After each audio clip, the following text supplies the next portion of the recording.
Hello, I'm Esra Drust, and you're watching Playback, TRT World's weekly showcase of our best stories from around the globe. Coming up, Turkic states are meeting to discuss how they can expand their cooperation. We go to the historic city of Samarkand, Uzbekistan, as leaders gather for the Organization of Turkic States summit. Sweden's prime minister met with Turkish President Recep Tayyip Erdogan in an attempt to persuade Ankara to support its membership bid with Nato. And we'll look at how developing countries are pressing richer nations to pay for the environmental damage they've caused at this year's climate summit in Egypt.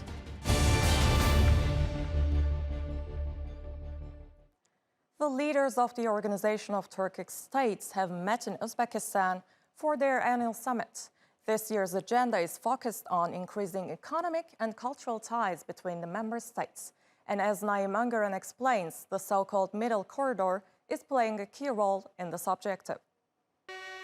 Regional connectivity, opportunities and challenges. These are the key priorities at this year's Organization of Turkic States Leaders Summit in Uzbekistan. The Trans-Caspian East-West Middle Corridor initiative, known as the Middle Corridor, is top of the agenda for the member states. The transit corridor will begin in Türkiye, pass through the Caucasus, across the Caspian Sea, through Central Asia, all the way to China. Connectivity between Europe and Asia has increased thanks to these investments towards Middle Corridor. Members of the Organization of Turkic States are optimistic that it will boost economic ties. We aim to improve the transportation and logistics opportunities of the Middle Corridor countries, including Kyrgyzstan. The modern New Silk Road is the most important part of the development of all of Central Asia. Compared to the current routes between Europe and Asia, the Middle Corridor offers a faster, cheaper option for international trade.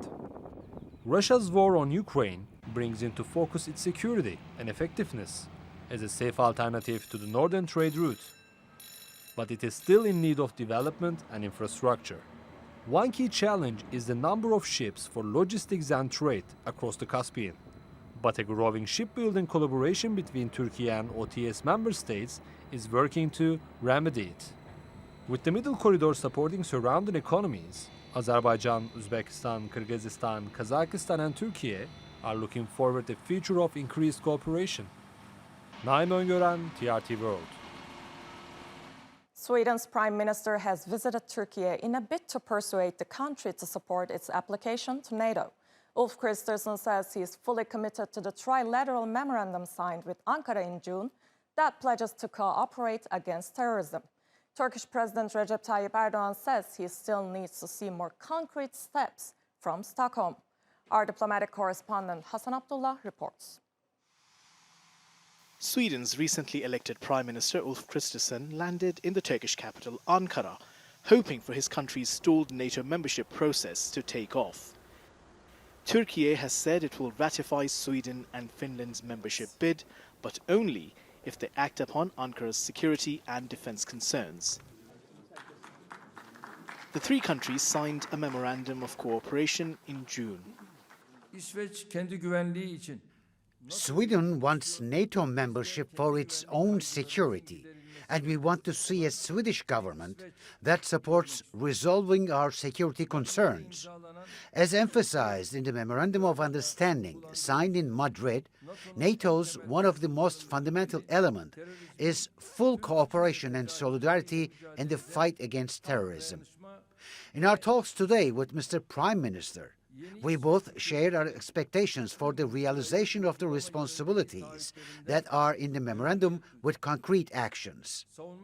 Terrorist organizations like PKK, PYD, YPG, FETÖ and Daesh should definitely be prevented from exploiting Sweden's democratic environment.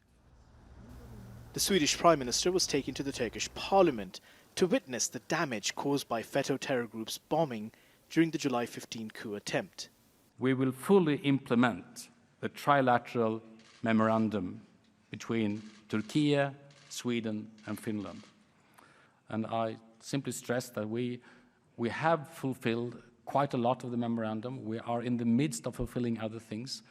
And in terms of counter-terrorism legislation, Sweden will take big steps by the end of this year and early next year. That will give the Swedish legal authorities more muscles in fighting terrorism, and that means fighting terrorism on Swedish soil, regardless if the terror activities are aiming for Sweden or aiming for Turkey. We take them equally seriously. In a show of symbolism, Kristerrson gifted Erdogan a copy of an 18th century peace and mutual cooperation agreement between the Ottoman Empire and the Kingdom of Sweden. Erdogan reciprocated with a historic letter from the Kingdom of Sweden, thanking the Ottoman Empire for financial assistance.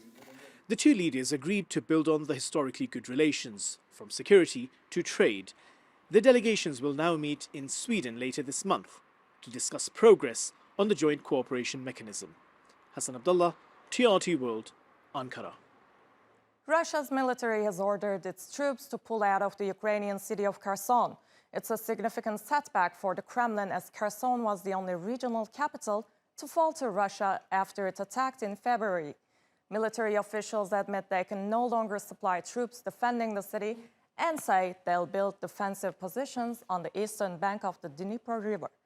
Simon McGregor-Wood reports. News of the Kremlin's retreat was announced on Russian television on Friday. Sergei Surovikin, the senior Russian general commanding troops in Ukraine, suggested the pullout and a plan to dig in on the left bank of the Dnipro River. I understand that this is a very difficult decision. At the same time, we will save, most importantly, the lives of our troops and the overall combat effectiveness of the troops. Listening from Moscow was Defense Minister Sergei Shoigu. Proceed with the withdrawal of troops and take all measures to ensure the safe transfer of personnel, weapons and equipment across the Dnipro River.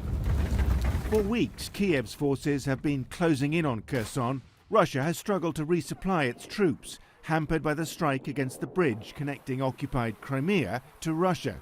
On Thursday, Shoigu visited operational headquarters to consult with his generals. It was probably here the decision was made to pull out. In Kiev, the Ukrainian government said it would be guided by military intelligence, not TV announcements. Kherson fell to Russian troops in March. It is a strategically vital city. If Russia does retreat here, it would be a major setback for Moscow. NATO's Secretary-General was visiting Ukrainian troops being trained in the UK. He said he was encouraged by the news, but was cautious. We will, of course, wait and see what actually happens on the ground. What we do know is that Russia has been pushed back, first from the north around Kiev, then in the east around Kharkiv, and then actually we see slowly how the Ukrainians are able to push back the Russian forces also in the south around Kherson. Kherson has long been a target for Ukrainian forces. Their steady advance has been made possible by Western artillery and ammunition, but also by a Russian military which continues to be badly led and starved of men and supplies. Simon McGregor-Wood, TRT World.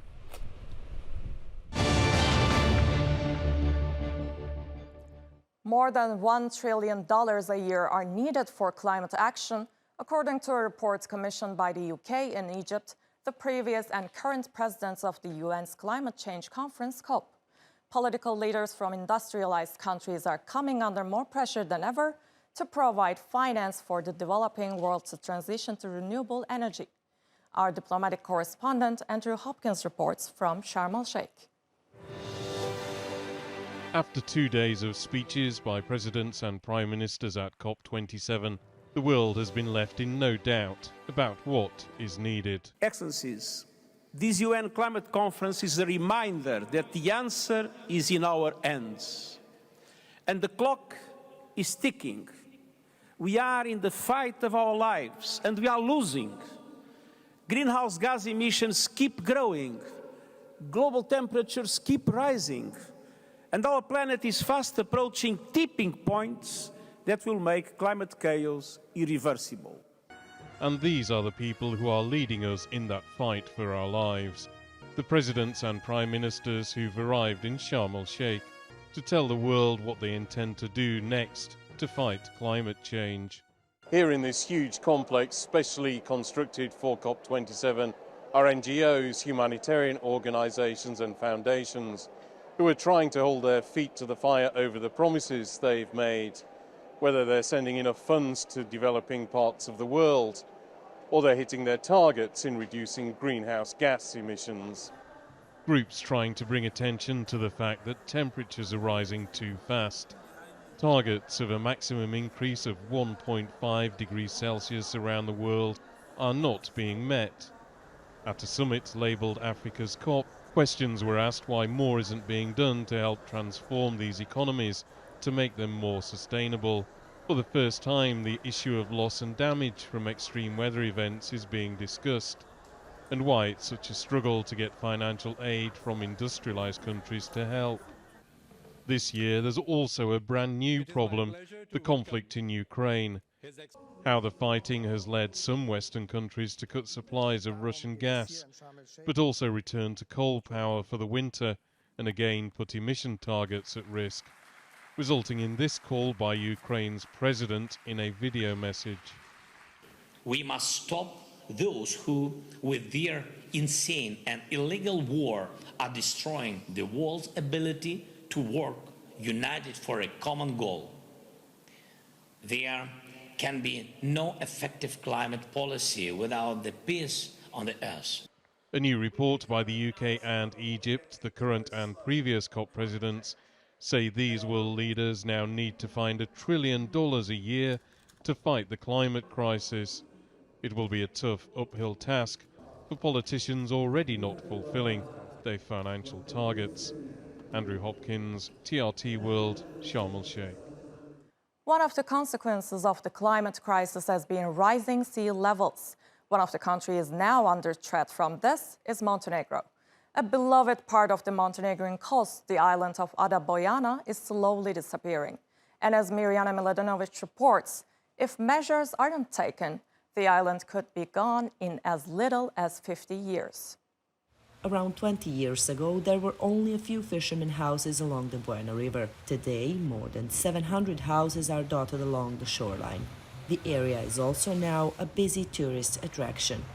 Overdevelopment is one of the reasons why the sandy beaches that adorn this island have started to disappear. But the main reason is rising sea levels.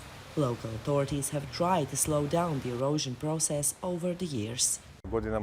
Years ago, we tried with some ad hoc measures, placing piles, sandbags and so on to slow down that process as much as possible. But not much was done with it. It was all short-term. Environmental activists believe the solution must be found between the two countries that share Ada Bojana Island. The nature is merciless, and it is essentially stronger than all of us. As a matter of urgency, the government of Montenegro, together with the government of Albania, must sit down at the table and consider the situation and find a way to prolong the life or survival of Ada Bojana. The area I'm standing now used to be a beachfront just a few years ago. And about 4 decades before that, shoreline used to stretch about 100 meters out. It was a beautiful sandy beach, a pearl of Montenegrin coast. And bit by bit, over the years, the sea swallowed almost 100 meters long coast. Montenegro is not alone fighting coastal erosion. It exists everywhere. We consider that approximately 70–80% of the beaches around the world are eroding. The main reason for this process is because rivers do not feed the beaches with sediments.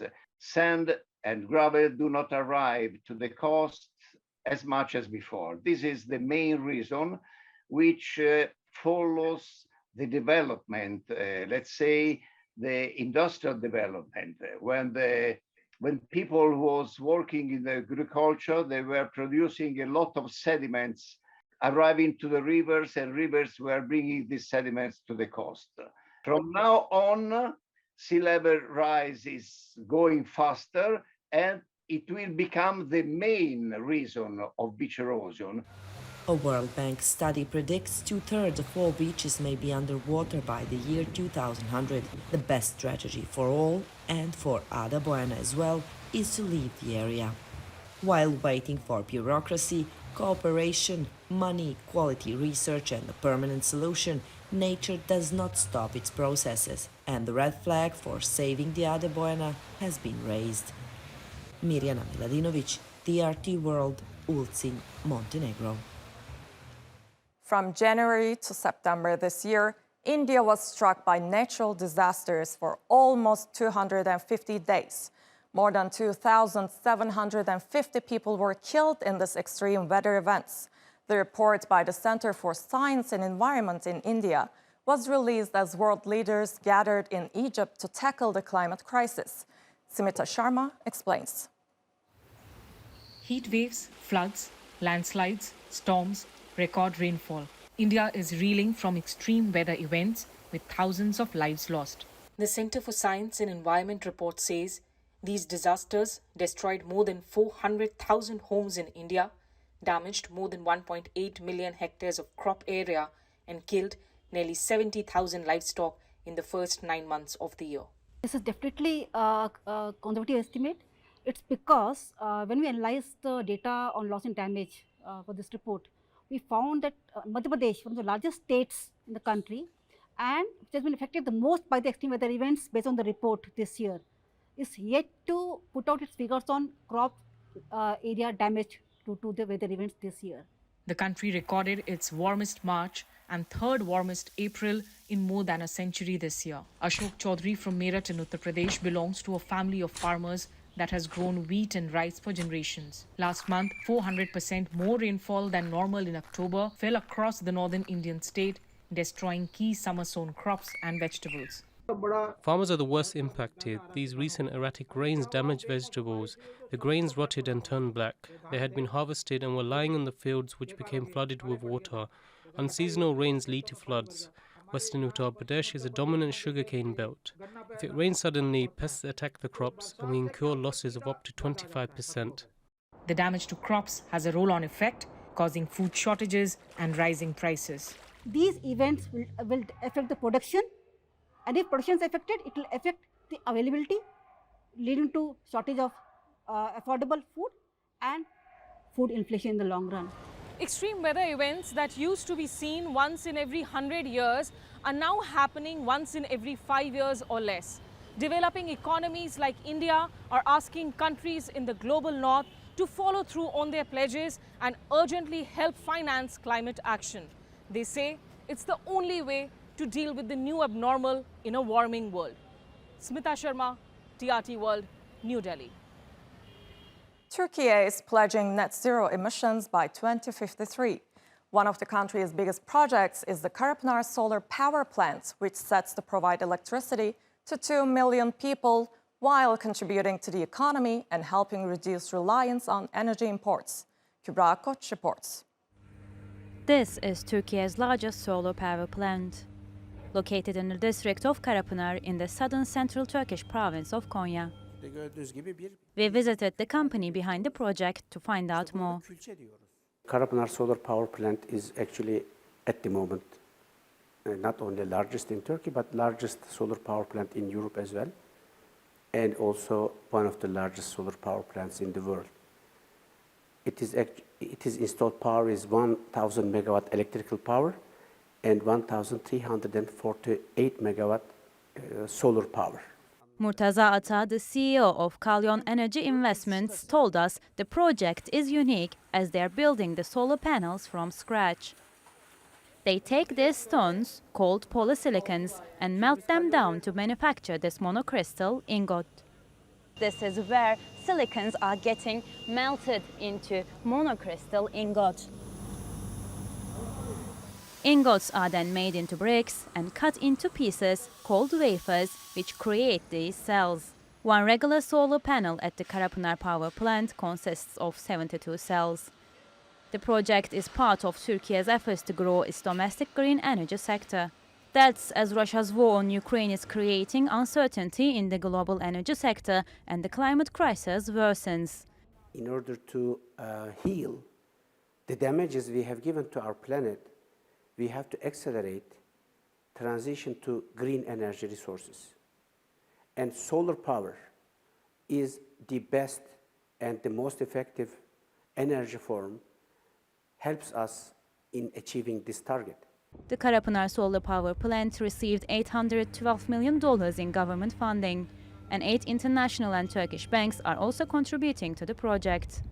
UN agencies have warned that time is running out to ensure global energy security by going green. With projects like this solar power plant, Türkiye is aiming to build up its renewable sector at home that will help the country meet its goals to tackle the climate crisis by 2053. Kübra Akkoç, TRT World, Karapınar, Türkiye. Italy's new far-right government found itself in a standoff this week. It blocked a rescue ship with 230 migrants on board from docking in its ports. But as the impasse dragged on, people grew more desperate. 3 migrants leapt from their boat in an effort to make it to the shores of Europe. Italian officials are accusing Germany and Norway of shirking responsibility for docking ships flying their flags. Liz Maddock has the story. We finally did it. Yes, we come to Italy. Italy.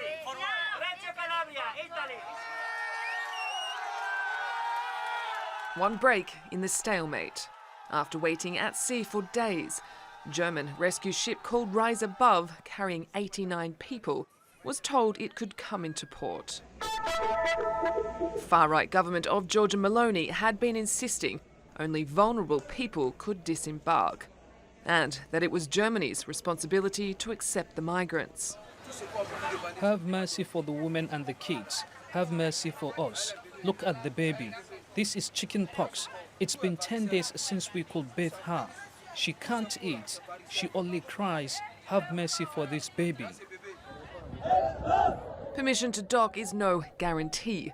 2 other NGO-run rescue boats are docked in Italy, but more than 200 people on board aren't allowed to disembark. They're getting desperate.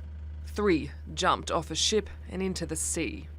But the showdown continues, as their captains are still refusing orders to leave, while the ship's lawyers appeal to suspend a decree preventing their acceptance. We think it's right to ignore the decree to leave because going back to international waters would endanger those on board. It's our government's obligation to give a secure port. That's been done, but there has been a selection of people who have been allowed to disembark. If a port is secure, it is secure for everybody. This is not a method to be used in an emergency situation like this one. The Italian government is yet to respond to the legal action.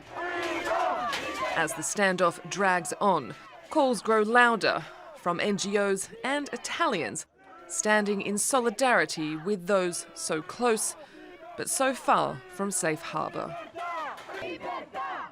Liz Maddock, TRT World. The U.S. Secretary of State has praised Armenia and Azerbaijan for taking courageous steps towards peace. Anthony Blinken met with the Armenian foreign minister and his Azerbaijani counterpart in Washington on Monday. It's been 2 years since the end of the Second Karabakh War. The 44-day conflict between the countries ended with a deal brokered by Russia. Azerbaijan is celebrating Victory Day in honor of the liberation of the city of Shusha, which was a crucial center in the conflict. Hilal Uzun has more. Tension simmered over the Karabakh region for decades, finally boiling over in 2020. In the early hours of September 27, Azerbaijan's patience ran out. After months of provocation from Armenia, clashes escalated into a full-scale war. This morning, our civilians and military positions were attacked from multiple directions using various weapons by the armed forces of Armenia. The international community called for an immediate ceasefire, but was ignored. Attacks on civilian settlements killed dozens, including children. Temporary ceasefires were repeatedly called and repeatedly broken by Armenia. Azerbaijan continued to advance, taking back several cities. And the liberation of Shusha signaled imminent victory for Baku. The fall of the strategic city was a major blow for Yerevan. On November 10, the war ended with an agreement brokered by Moscow. Today is a historic day for our country. Today, the Armenian-Azerbaijan and Nagorno-Karabakh conflict is coming to an end. The President of Azerbaijan, Russia, and the Prime Minister of Armenia signed a statement. In the existing situation, there is no other option available. I will give more details. There is not just one simple reason, but stopping military action is the main priority. With the declaration, Armenia agreed to return most of the occupied territory gradually, including the Kalbajar, Agdam, and Lachin districts. Despite the truce, tension between the neighbors has never really gone away, and skirmishes occasionally erupt. But that doesn't prevent Azerbaijanis in their liberated homeland from celebrating this day to the fullest. Hilal Uzun, TRT World. That rounds up your week of news here on Playback. Stay tuned to TRT World for the latest stories.